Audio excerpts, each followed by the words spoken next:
সেই সাথে আমরা লক্ষ্য করছি যে বিভিন্ন রাজনৈতিক দলের নেতৃবৃন্দ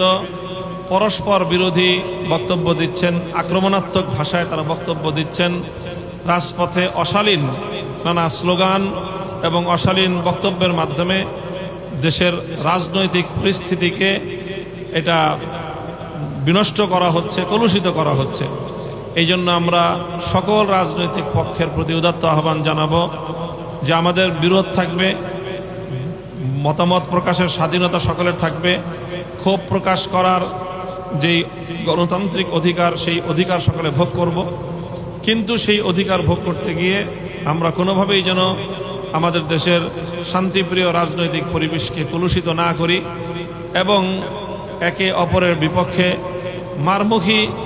কোনো ভাষা বা শব্দ প্রয়োগ করে, বিশেষ করে নেতৃবৃন্দ মারমুখী ভাষা প্রয়োগ করে নিজের দলের সাধারণ নেতাকর্মীদেরকে ভিন্ন দলের বিপক্ষে এভাবে উস্কানি দিলে দেশের রাজনৈতিক পরিবেশ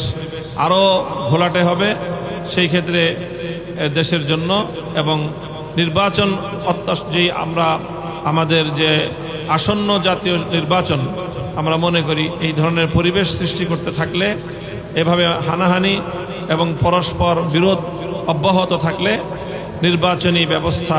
হুমকির মুখে পড়তে পারে। কাজেই সেজন্য আমরা সকলকে, সংশ্লিষ্ট সকলকে এক্ষেত্রে সংযত ভূমিকা পালন করার উদাত্ত